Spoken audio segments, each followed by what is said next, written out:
When you feel like you've given your all and you were betrayed or rejected and abandoned, that's something you're going to have to struggle through in order to heal properly.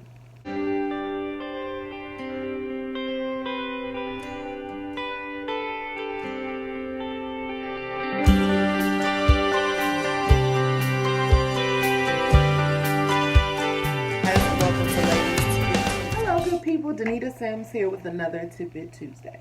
This week I wanted to get into something that actually started with a Facebook status, some notification that I needed to update my Facebook profile, right? And so I'm just like, I usually ignore that kind of stuff. And they gave the option of saying whether I was divorced or single.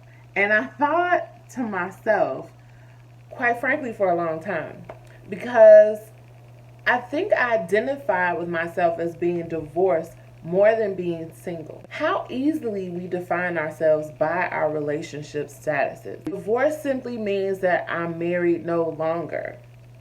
But it comes with a stigma, especially with women. Me being the person I am, I didn't take any of that personally, and I took it all to God and left it at the altar. I really don't feel the need to explain to every person I might date everything that happened in my previous marriage. I feel like that should be preserved for more serious, committed relationships. If it looks like we're headed towards marriage, a serious lifelong commitment, then I'll go into more details. But why is that something that should be on my social media status? And so I went through this thing where, am I trying to hide the fact that I've gone through a divorce, that I was married before and am no longer? That's literally what the term means.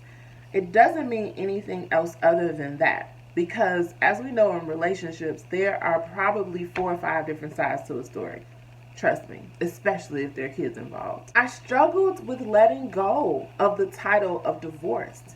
And I think it was more of a process of shedding the old and being open to the new.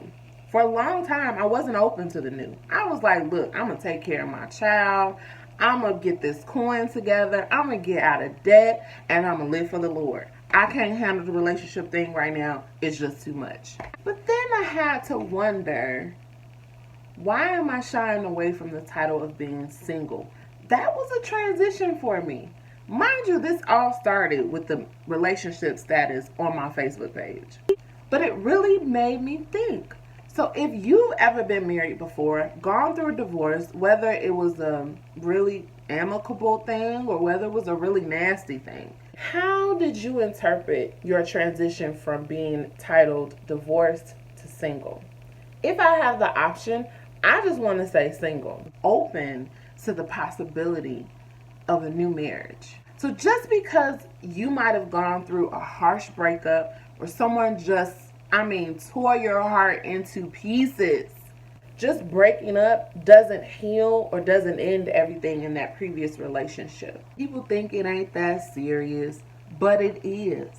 Now, a lot of us just do what we want to do and we go on to the next person. I don't have time to just be entertained, thinking that will help us get over the old person. It really takes time to do that.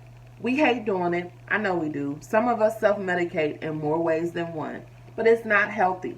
It's no quick way to get over a broken heart. That's not how our hearts work. And I think some things in our society try to push us to make those decisions quickly. If you've been molding together to become one person, it's very hard to then strip them away from your life. When you feel like you've given your all and you were betrayed or rejected and abandoned, that's something you're going to have to struggle through in order to heal properly.